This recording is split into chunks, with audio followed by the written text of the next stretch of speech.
Welcome to another in our series of Kehillat Israel podcasts. This is a recording of Rabbi Amy Bernstein's weekly Friday morning Torah study.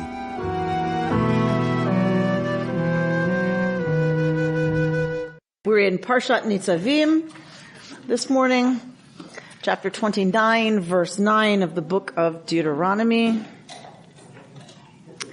And this is the parsha that we read always. The rabbis, in their brilliance, managed a calendar that puts this reading always before Rosh Hashanah. Sarah, I'm so glad you're back. I was fixing to call you. We always read Parashat Nitzavim before Rosh Hashanah. This is always the parsha leading into the Yamim Noraim, into the High Holy Days. And lots of commentary, therefore, is directed at how does Parashat Nitzavim, relate to Rosh Hashanah and Yom Kippur and the point we're at in our liturgical year as we follow not the solar calendar, but the lunar calendar. Let's jump in. Let's start. Somebody wants to start reading at verse 9. You stand this day, all of you, before the Lord your God, your tribal heads, your elders, and your officials, all the men of Israel, your children, your wives, even the stranger within your camp, from woodchopper to water drawer, to enter into the covenant of the Lord your God, which the Lord your God is concluding with you this day, with its sanctions, to the end that he may establish you this day as his people and be your God, as he promised you and as he swore to your fathers, Abraham, Isaac, and Jacob. I make this covenant with its sanctions, not with you alone, but both with those who are standing here with us this day before the Lord our God, and with those who are not with us here this day. All right, so we are at a covenanting ceremony. We are establishing this covenant, and we've heard Moshe talk about this ceremony before. We don't know exactly what it looked like. We don't know exactly when it took place, where it took place, what the rituals of it were. There are covenanting texts that we have from the ancient Near East that allude to ceremonies as well around recovenanting. And we don't have much instruction about what that was like either. But it seems that it was a common practice in the ancient Near East to do this ceremony of covenant. What's the difference with the Israelites? The ceremony is with God. The ceremony is with God. Who would it have been with in other populations of the ancient Near East? The king.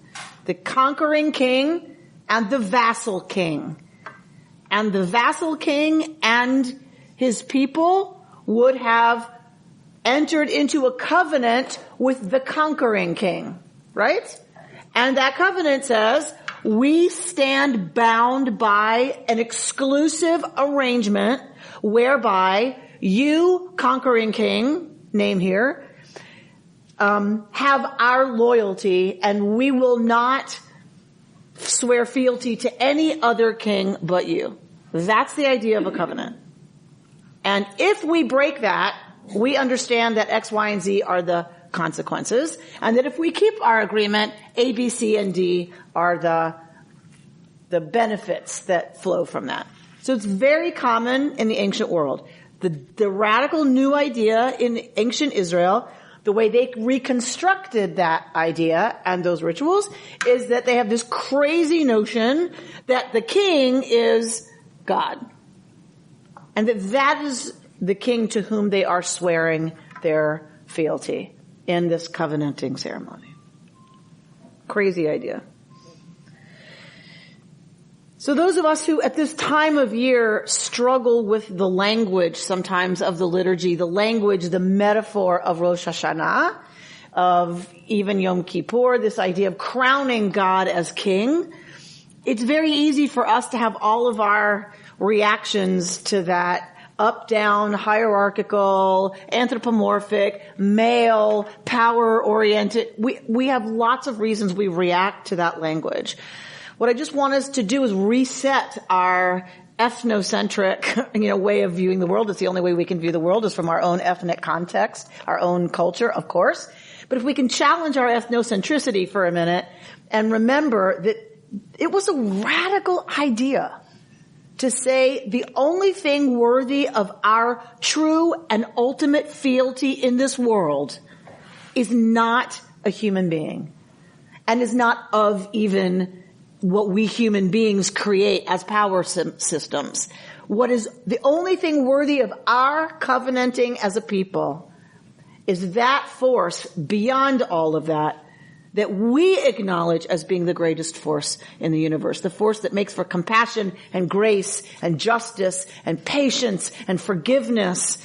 That is what we swear loyalty to. That's what we call king, not Pharaoh, not fill in the blank, who it is, not the Trump. So, right, that is what is worthy of our ultimate respect and loyalty. It helps me every year to read this and to understand that before we go into Rosh Hashanah and talking about all the king language and crowning God as king, Melech Haolam, God sitting on the throne. It really does help for me to get it that's a radical move.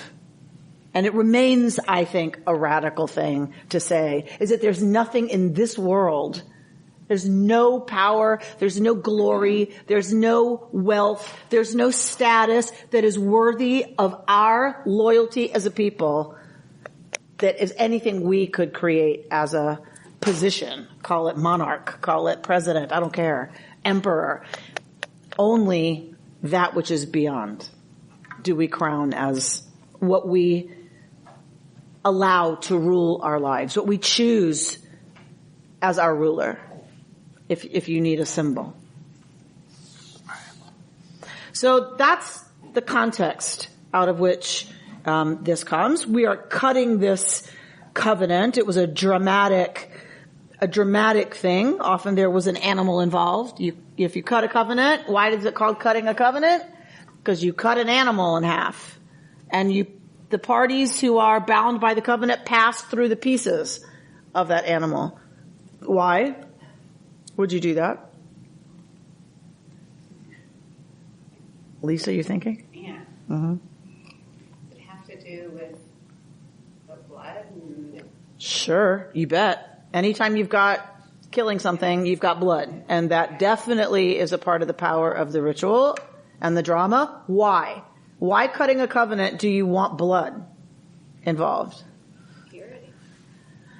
So when it's sacrificed on the altar, it's about cleansing, it's about purity. Pure. Why would you pass through bloody pieces of a carcass? Because you're coming new. It's like this, you know? That's why you're saying this is I what was better before. I should have stopped. Pam? This is what will happen to you if you break our deal. This is what will happen to you if the deal is broken. This is what you incur. You want that to be dramatic. You want that to be binding, and you want that symbolized in a way that makes it crystal clear that I'm making an agreement that binds me in such a way. It's reconstructed by the Israelites to say it binds me in a way that if I don't observe it, I now incur what should happen to me is what happens to that animal. But it doesn't literally, right? But I deserve that. What gets me out of that is sacrifice. That's the tie-in, right? To what you were saying earlier about purification, right? So the dead animal reminds us this is what we would earn, what we would deserve if we broke the covenant. So when we break the covenant, which we do all the time, Israel never changed.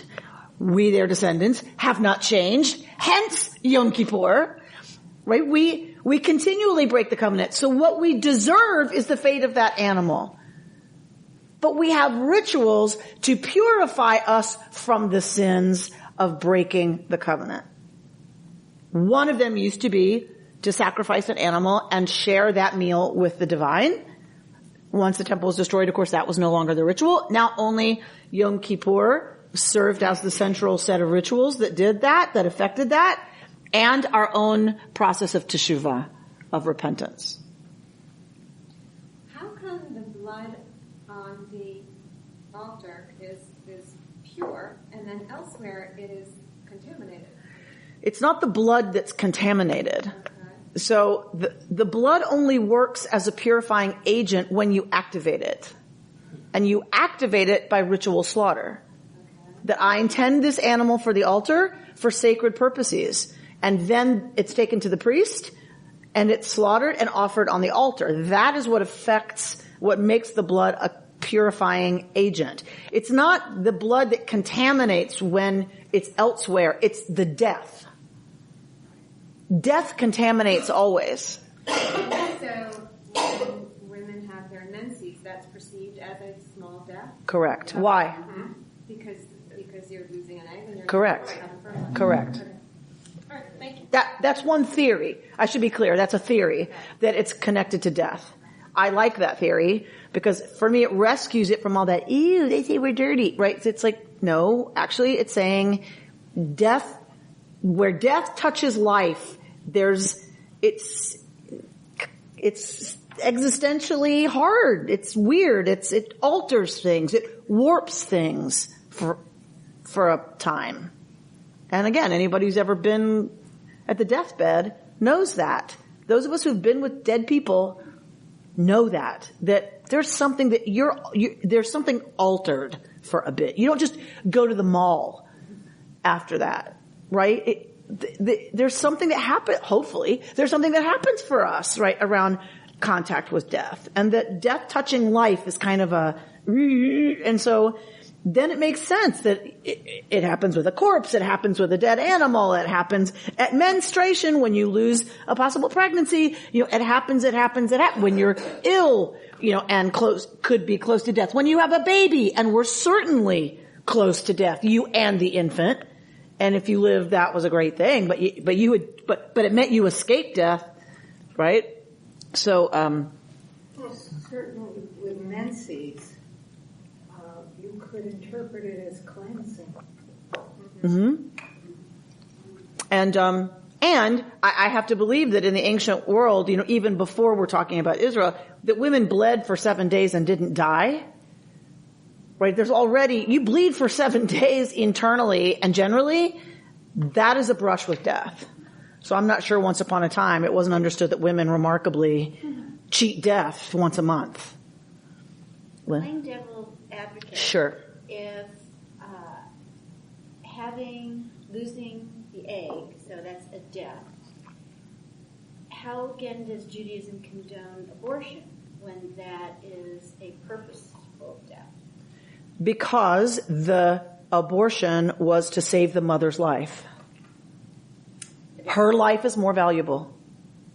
If it comes down to picking one, the person who's here, that life is worth the sacrifice of a life that is not yet here. So that interpretation becomes very liberal. Correct. Most of us don't go to the mikveh every month. Most of us don't have an acknowledgement anymore that menses is about death. That consciousness is gone for a lot of us. So abortion, so it just isn't the same. And again, it's not that it's valued so much that she's made impure. It's that you have carried a potential life that died in you.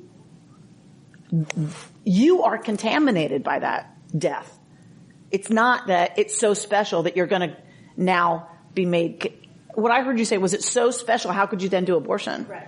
That's not it. That you've been contaminated internally by death. You now need to be ritually purified. Right? It's not that you lost a life and so you do this. It's that you lost a life, hence you are contaminated by death. Is the theory. That if you hold with that theory, that's the theory. All right. Yes? We good? All right. Atem nitzavim hayom kulchem. It would appear that we have a redundancy here. What is the redundancy? If it says atem, why does it need to say kulchem? Right? Y'all stand here this day All y'all. Right? So the rabbis say, why is kulchem here? And then we understand why kulchem is here. Because it's not the usual atem. Atem can often mean you males of a certain age, right? Who make up the community. The authorities of the community, if you will. Who usually counts. It's not just atem. It's all y'all. And in case it's not clear, Roshechem, right, your heads, Shiftechem, there's lots of discussion about what that means, but let's say officials, people in positions of responsibility, Ziknechem, your elders, Vishotrechem, right, another word for kind of people with a different kind of set of responsibilities. Kol Ish Yisrael, every person of Israel. But because it says Ish Yisrael, what does Ish mean? Man. Every person of Israel. Because when we say he, Amy, we mean he and she. Right? So sometimes this can be the general he, all men are created equal. We're supposed to read women into that as well. That can be Ish. But Torah's being very clear. It goes on to say, here's what it means. And so that there is absolutely no question. Tapchem, your little ones. Neshechem, your women. V'gercha asher b'kerev machanecha. And the stranger that is in the midst of your camp. Just so we're clear. All y'all means all y'all. It means everybody, including those who often are left out in a legal sense, meaning, that are not people who make legal decisions. Who is bound by this covenant? Who are the people involved in this covenant? Every man, woman, and child, and the stranger who lives among you. Everybody is involved in this covenant. The slave. Yep. Presumably, yes. And we see that at Shabbat, right? That even slaves rest. The duplicate is with, further on with everybody standing here and those who are not with us. That's the duplicate. In other words, emphasizing that it's everybody. Right, in verse 9. 13 is what I'm talking. You're talking about 13. No, we're going to go there. We're going to go there. Thank you for pointing that out, Reuben. We're going there in a minute, but it means something different there. So from the person who chops your wood to the person who draws your water. So we are clear that this is across age. This is across gender. This is across status in terms of Israelite versus resident alien. And now we get that it is also across social and economic class.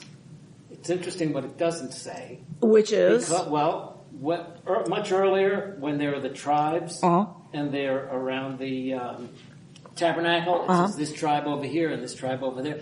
This does not say the men on the left and the women in the balcony and the children separately. It doesn't separate them at all. And doesn't say stand in different places. I'm wondering how there's no mechitza here. At least it's not in the text.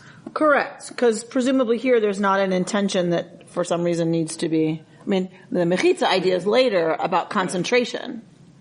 Right? That men can't concentrate on their prayers when they're around women.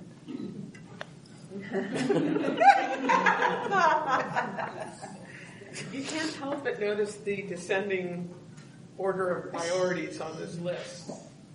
So we can be either distressed that there's a stratified society, or focus on the fact that there's always been a stratified society. There's still a stratified society, and the reason it's outlined so in such detail is to say, don't think that because it's a resident alien who collects your garbage that they are not just as implicated in this agreement as you are.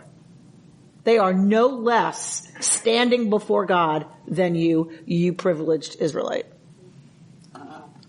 Yeah, I was just, it always just gets you with the women's order. After children. After children, Yeah. is odd. But there's a lot that comes ahead. And so I guess it should be, we're just glad to be included, Indeed. Well, there's another way to look at it, is us women, we're paying attention. So God needs to call out those men first. The women were like, well, duh, we're ready. But those guys over there, you better get their attention. Good luck with that. Exactly. All right?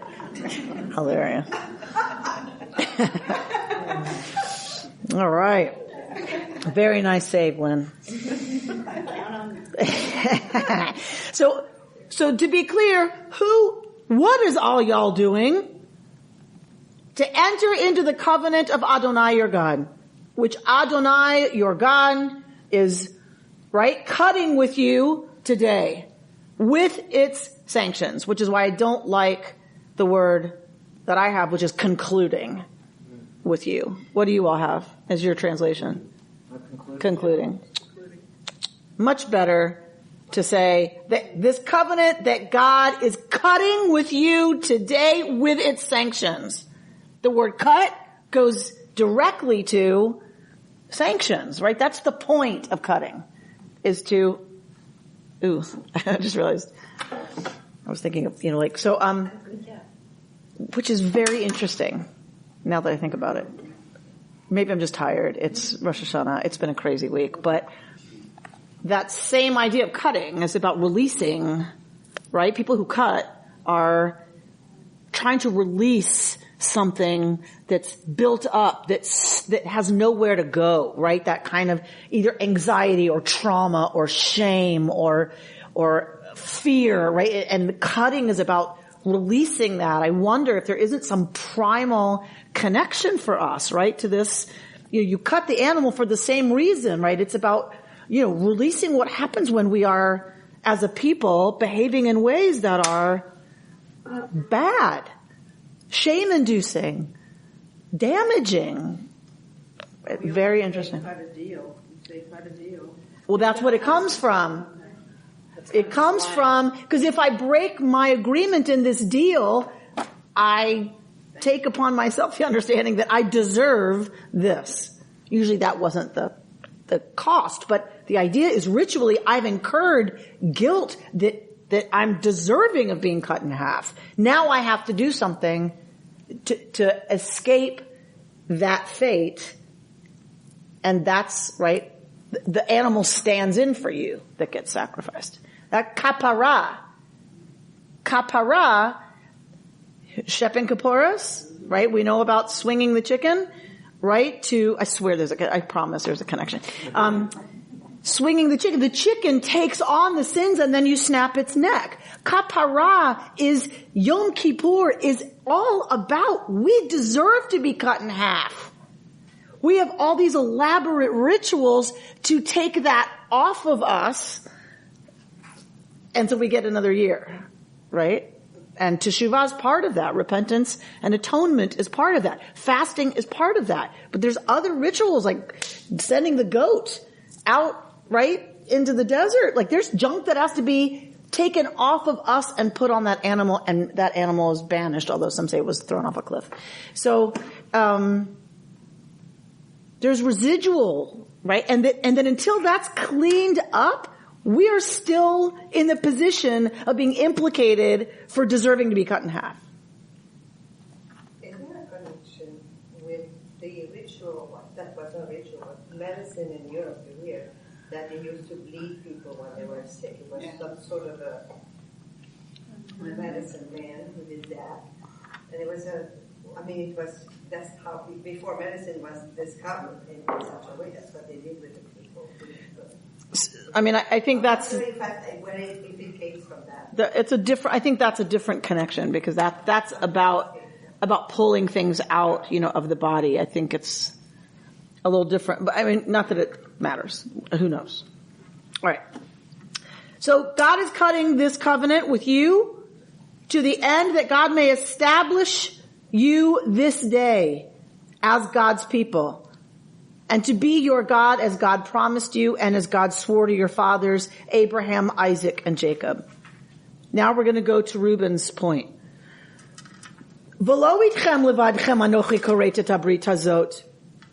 Not only with y'all do I cut this covenant with its sanctions, not with you only, but both with those who are standing here with us this day, with Adonai our God, and with those who are not here today. That's who is not just y'all. Even more inclusive. Even more inclusive. So what is it inclusive of, Reuben? Well, it says here, those who aren't. You read below the line, didn't you? Us. You read the commentary. Right, us. So generally, one cannot obligate, generally, there are exceptions, one doesn't obligate somebody who's not there to a covenant.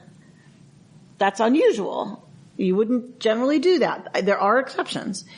This is the famous exception in our case, which is I cut it not only with you, but with everyone who's not here, which the rabbis have read across the board to mean us, to mean everyone who would someday be either born into this covenant, or I love it too that our rabbinic tradition is, or anyone who would choose at any point to be part of the Jewish people. That anyone who would ever be Jewish was there, is read into this covenant.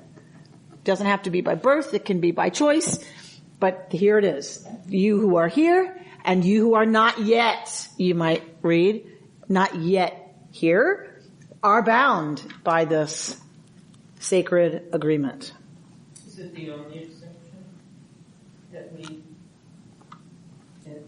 read about in the Torah? You said this is the exception, or everybody?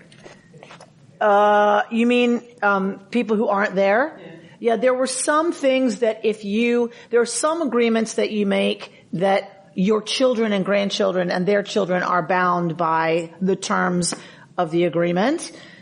So it's not the only place we see it, but it's unusual, and that it involves everybody, and then to say, and everybody who's not here, like we've never seen it at this level, like this broadly.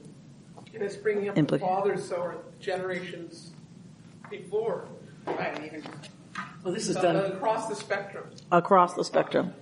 Does this account for our tradition of not proselytizing?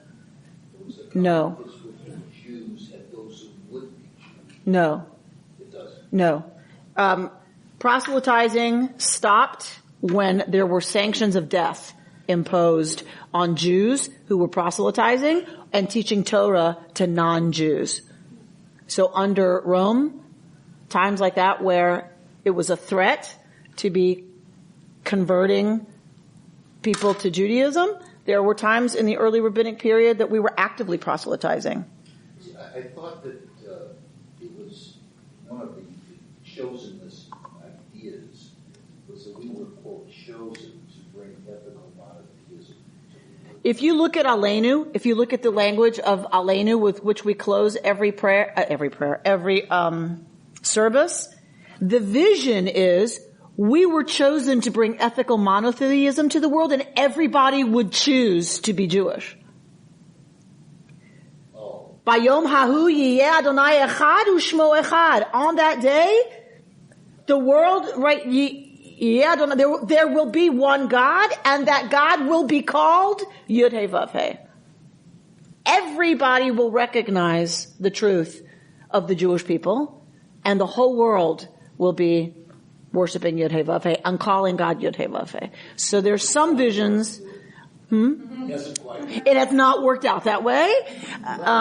Although some people point to, the three monotheistic traditions of at least, there's a lot of folks heading that way.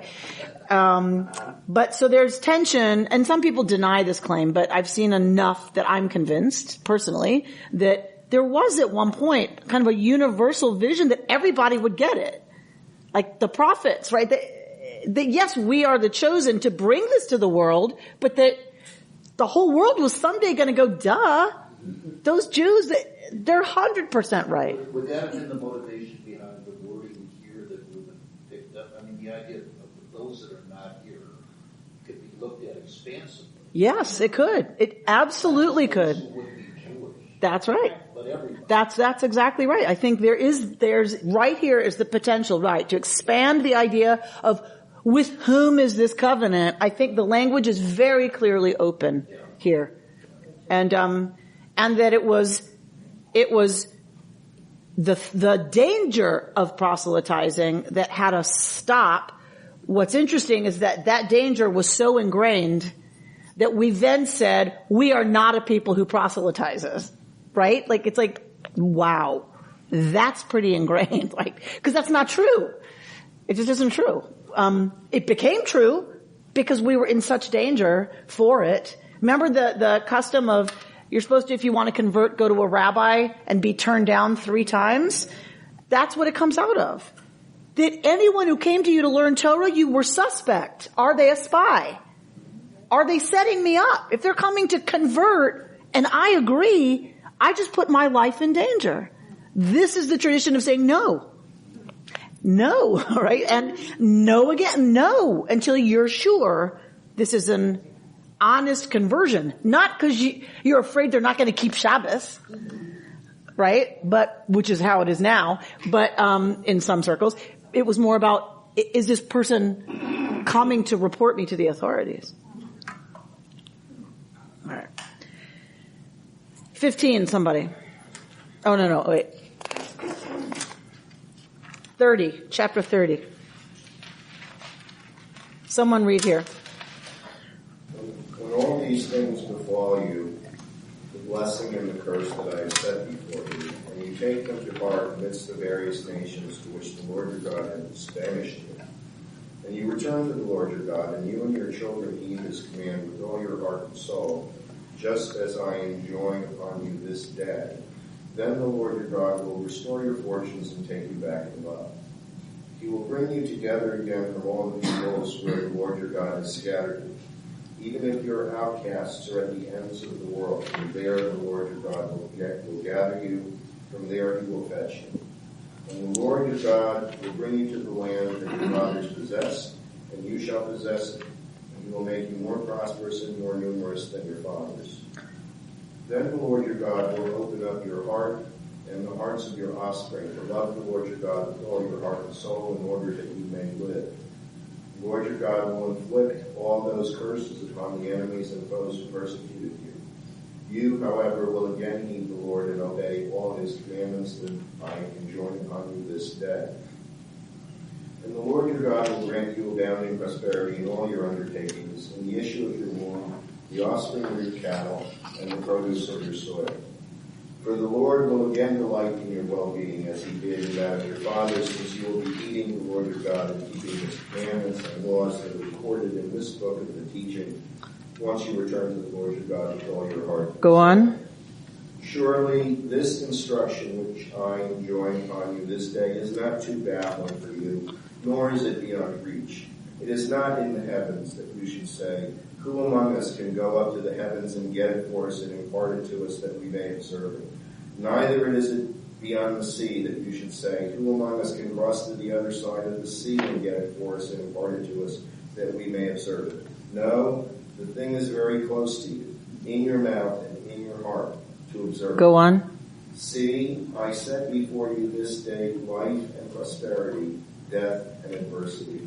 For I command you this day to love the Lord your God, to walk in his ways, and to keep his commandments, his laws, and his rules, that you may thrive and increase, and that the Lord your God may bless you in the land that you are about to enter and possess. But if your heart turns away, and you give no heed, and are lured into the worship and service of other gods, I declare to you this day that you shall certainly perish. You shall not long endure on the soil that you are crossing the Jordan to enter and possess. I call heaven and earth to witness against you this day. I have put before you life and death, blessing and curse. Choose life if you and your offspring would live, by loving the Lord your God, keeping his commands, and holding fast to him. For thereby you shall have life, and shall long endure upon the soil that the Lord swore to your ancestors, Abraham, Isaac, and Jacob, to give them. So I purposefully did not interrupt Richard, because you can hear the language of the Deuteronomist. It's a preacher. Do you hear the grandeur of the Deuteronomic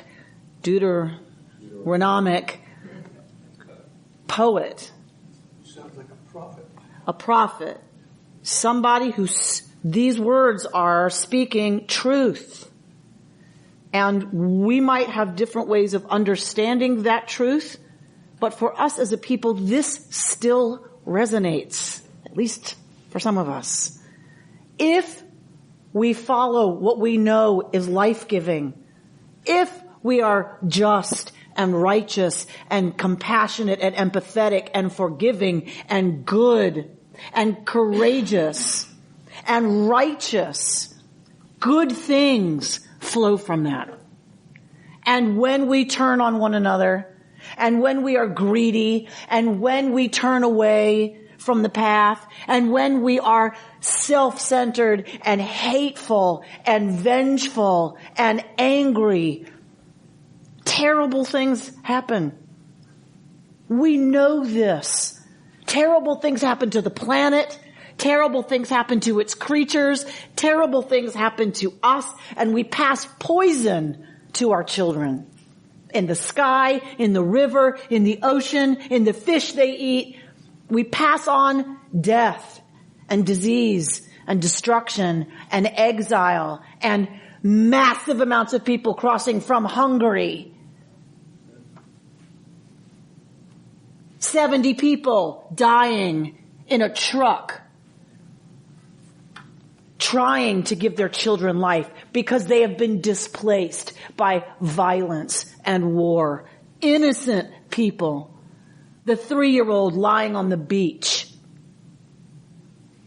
A man watching his wife and 2 children drown, trying to get them to safety. That is what we have a choice about. This year and every year. And for me, the profound and prophetic words of Deuteronomy right before the High Holy Days could not fall, hopefully, on hearts that are more ready to hear. That we have once again the opportunity to choose. We do not believe in fate as a people. That's too easy. We are a people that understands it is our responsibility to change and to choose life. It's given to us both, the blessing and the curse, every day, every year. Will we choose life? What will it take for us to make that choice? That is what the Yamim Noraim are all about. What is it gonna take from me right now, this year, to contribute to a world that is different than what we see when we turn on the television or open the newspaper? And Rabbi Meir Schweiger says one of the things it's going to take is for us to truly choose life. Not devices, not our addictions to staying busy and crazy, but to choose life, real life. Not virtual reality, real life. And that's right now hard for a lot of us. To put things down that pull us out of life. And out of engaging with life and each other. And ourselves. And our inner lives. And that we say we want life. We all say, well, of course we want to live. Who wants to die? And yet, we step out of life all the time. We turn away from it all the time. Because it's hard. Life can be hard and it can be scary. And it can be filled with the unknown, and we don't want to acknowledge that because that's really scary. And that's why the liturgy that we're going to confront at these High Holy Days again reminds us, you have no idea what's coming in the year ahead? No idea. Because we're asked to stand with the stark reality of that and let it scare us a little. It's meant to scare us. And anyone who wants to sugarcoat that has missed the point. It's not to scare you into then disengaging. It's to scare us into it's fleeting. It's fast. It's gone like that, and we never know when. So if we want, we can choose to fully enter life and community and this gift of time that, God willing, we're given another year.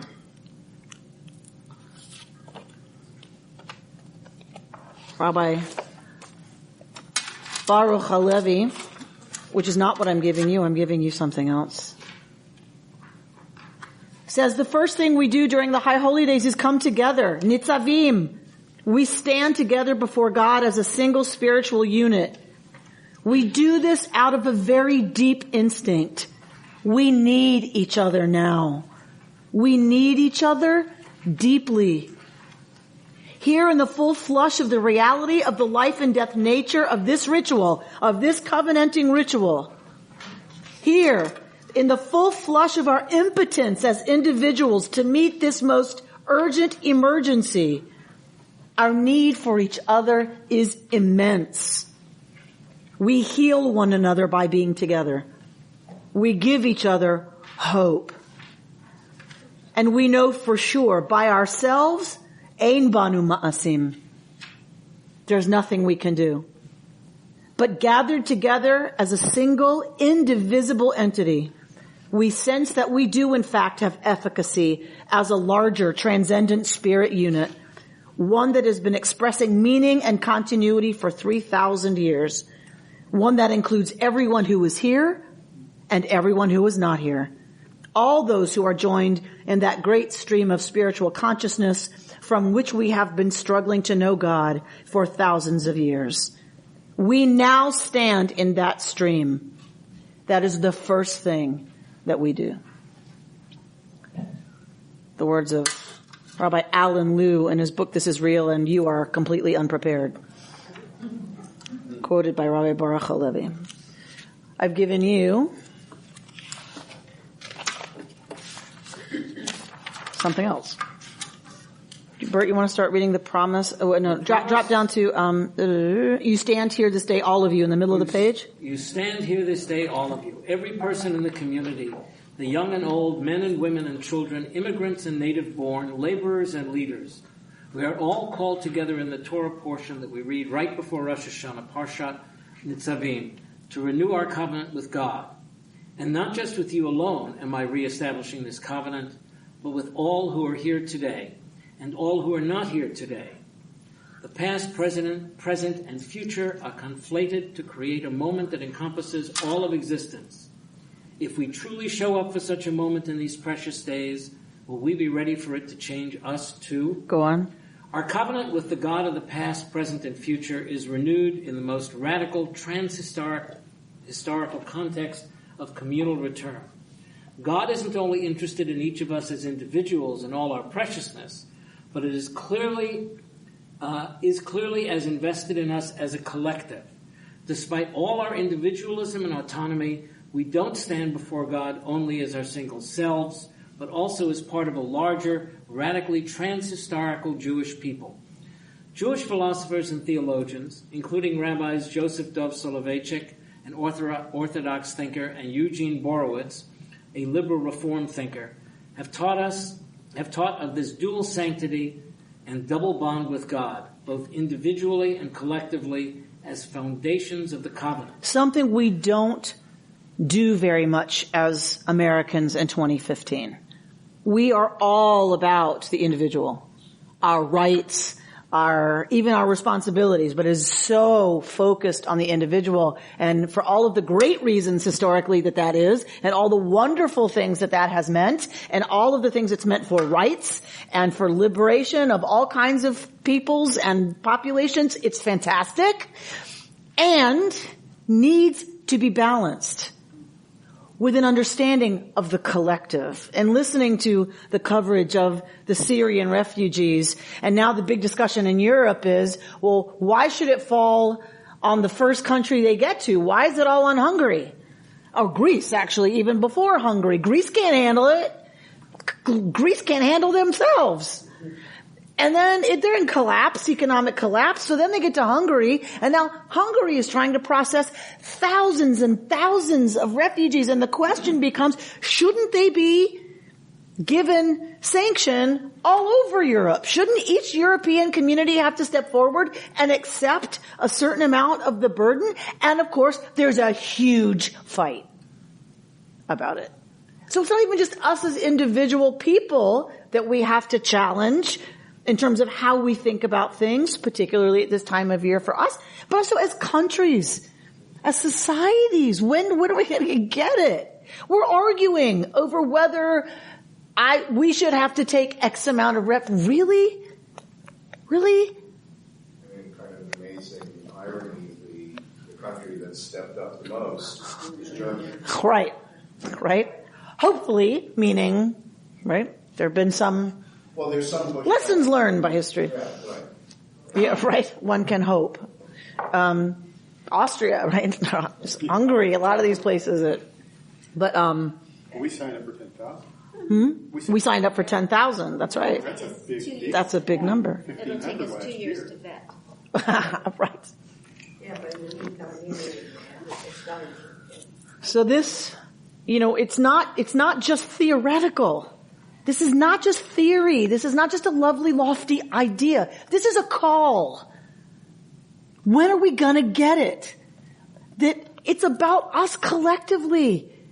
That we've got to break out of this idea that only my country, only my whatever, fill in the blank, has a right to the dignity of basic necessities being met. So, individual and collective, they're both critical. They're both important. It is a balance. It's the foundation of a covenantal relationship. I have my own responsibilities and my own challenges, my own repair, my own ways to contribute, me, uniquely. This year as a unique period, even in my history, in my life, absolutely critical to the foundation of the covenant. And all of us, trans-historical.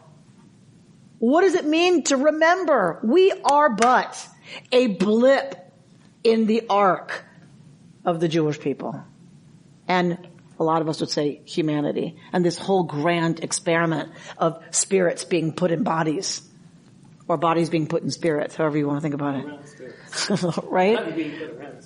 Exactly. Right. Bodies wrapped around spirits. What a remarkable adventure. That arc is a long arc. We are asked to think trans-historically. Don't just think about the impact you're having on things for your generation. What are we handing our children and their children and their children and their children? Are we handing them a blessing? Life? Or are we destroying it to the point that they won't have any hope of turning the climate ship? There are scholars who say, scientists who say, it's on us. We have 30 years maximum. And when that 30-year window closes, it's over. And our great-grandchildren won't be able to reverse the effects of what we've given them as a planet.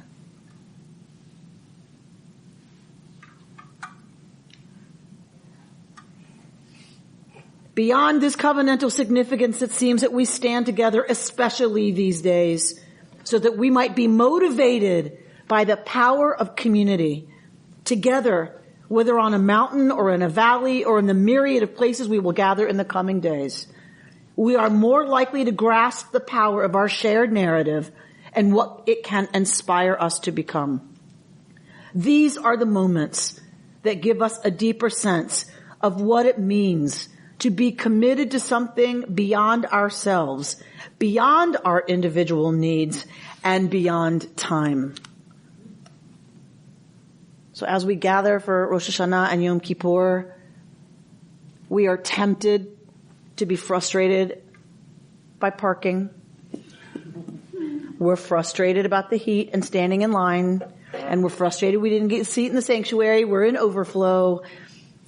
And I believe Hartman is calling us to instead focus on how fantastic it is that this many of us show up.